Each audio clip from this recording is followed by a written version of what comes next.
just open up to questions. Coach, obviously we're able to force a lot of turnovers, kind of deep middle of their own game. They came in leading the nation in that category.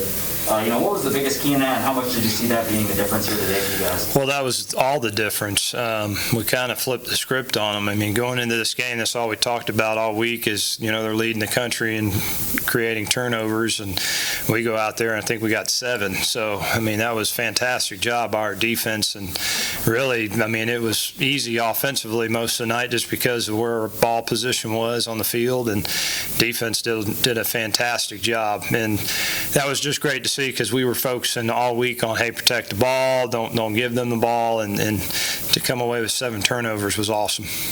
At one point when the MTSU started throwing the ball and you kept thinking almost every pass was going to be an interception from you guys, because it almost seemed like after the 4th pick, it just felt like every ball was about to get picked off. Well, I think, when we got momentum and, we started playing with a lot of confidence after a couple of turnovers, and, when you have momentum in your favor, plays just keep rolling for you, and those plays kept coming. But, you got to do a great job of creating that too. And again, our defense coordinator, Coach Crum, and the defensive staff did a fantastic job of creating those turnovers for us. Jared broke the, single season record with receptions. What has he meant to this team? And then, him and Bailey have had a connection all the way through Houston Baptist. How is that, with this offense, just continue to grow in this offense? Well, obviously your best players, they show up, and he definitely shows up week in and week out, and that's a great accomplishment by him. And, we still got a long way to go, still got plenty of games to play, and we have goals that we have ahead of us, and he has those same goals. And so, it's nice to have those accolades and to hear those things, but, the big goal for us is just controlling our own destiny and being in the conference hunt. And so, as long as we just keep doing that, at the end of the year, we'll look back and see all the accolades and awards and see the full body of work and feel good about it. But can't say enough about, our best players. Our best players are showing up, and they're playing really well week in and week out, and we just got to keep doing that. Coach, when you go back to the defense, and you mentioned Coach Crum and everything that was drawn up, what were some particular schemes, defenses that you guys had going out that helped you get all those turnovers that you got today? Well, again, it goes back to what I've been saying every week. We're changing the looks up, and we're creating pressure, and we're playing a lot of different guys, and we're making the quarterbacks have to go out there and play their best game. And it's hard on a quarterback when the ball snapped, and the picture that you've shown is changing when the ball snapped, and it makes it a hard day at the park. And so they're just doing a really good job of creating havoc out there for quarterbacks. And you saw a lot of TFLs out there tonight as well, and so they're just a lot of great things. And I thought offensively too, it wasn't a big stat night for us, but the opportunities that we had, we made the most of. And a lot of times I don't give the offensive staff enough credit, to be honest with you, because I'm a part of that, but it's really Coach Kitley's show and the offensive staff show, and sometimes you just assume, hey, we're going to go out there and score 48, so those guys always do a fantastic job as well. And so we're just playing good team football right now, and just got to keep doing it from week to week. When it comes to giving credit where credit is due, Bailey Zappi, like you said, stat-wise, nothing too different from how awesome he's been, but how much more dynamic did he look? He had that throw to Mitchell Tinsley, and then 2 seconds later he runs into the end zone on top of his passes. How much more dynamic did he look today? Well, he had a good night. It wasn't a great stat night for us, but we did what we needed to do. And Bailey, I tell you what, my hat's off to Middle Tennessee, their defense. I thought they gave us the hardest looks we've seen all year, and they played us well, and I thought Bailey handled that well, though. They came out the first play of the game and went 0 blitz on us, and kind of rolled the dice and was able to get to Bailey. And then after that, Bailey kind of saw it and took advantage of a couple things, and so that's what you got to do. That's what good football teams got to do is no matter what defenses throw at you, you got to be able to respond and adjust. And that's probably the best thing about our offensive staff is they're able to adjust and get us in the right plays, and Bailey does a great job of that as well. Swinging back to Jared, I know you say the best players, make the plays, but he's not the biggest kid, he's not the fastest kid, he can't jump the highest. Why is he as good as he is?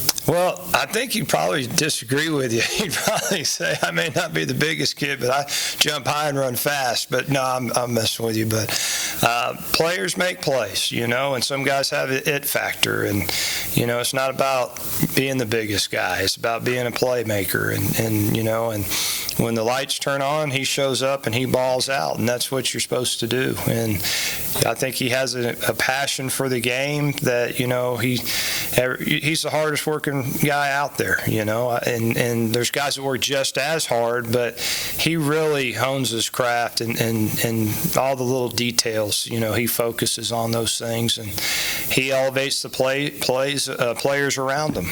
The guys, our other receivers play extremely well because he elevates their play as well. So, it's just good to see him week in and week out. I mean, tonight he broke 3 or 4 tackles that should have been tackles for loss, but he turns them into positive plays. And so all those good things add up, at the end of the game. And you can look back and say, well, that's why we win, because, those players show up and they make those plays.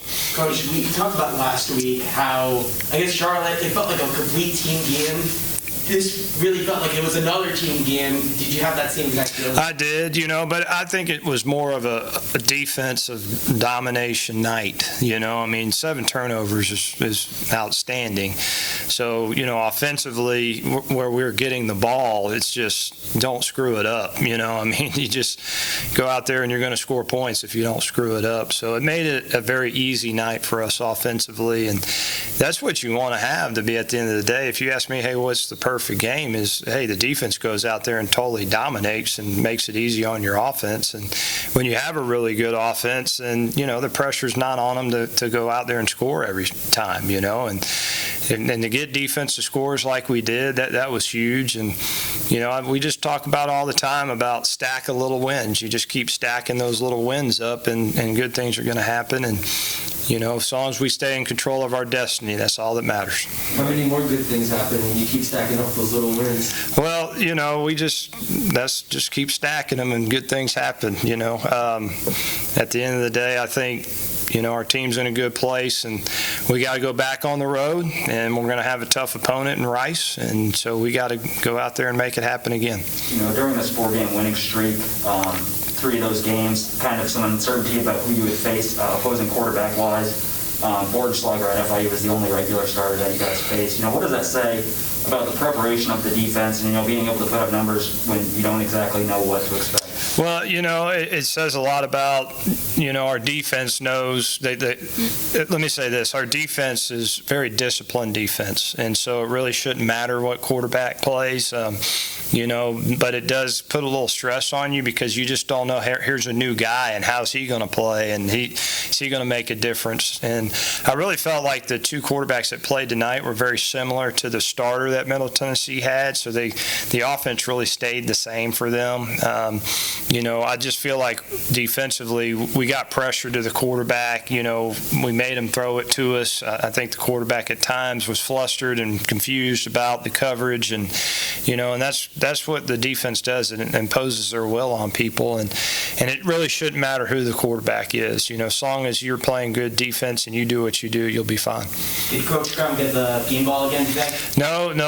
Beanie Bishop got the game ball. 2 interceptions and a touchdown, so he got the game ball. So we were excited for him. I could have gave it to a lot of people, but the team wanted him to have it as well. So that was really proud of him. Daywood, Malik went down at one point, and I don't think AJ played tonight. Do you have any updates on those guys? No, I don't. I haven't talked to the trainers yet. If I had to guess, I think Daywood will be fine. We'll have to see Malik. He took a pretty good blow there.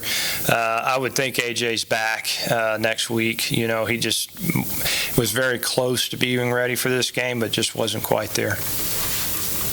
All right, guys. What's going on in the grill, and what game are you watching?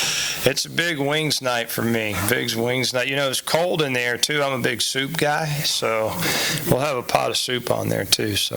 But the biggest thing is I'm going to look forward to watching some football games. So that's what I'm going to look forward to. See, Michigan State just lost. No, I didn't know. They lost to Purdue. Oh, well, great job, Purdue, man. Congrats to Jeff Brom and the crew, man. They're the giant slayers, But all right, guys, thank you. Thanks. Yep.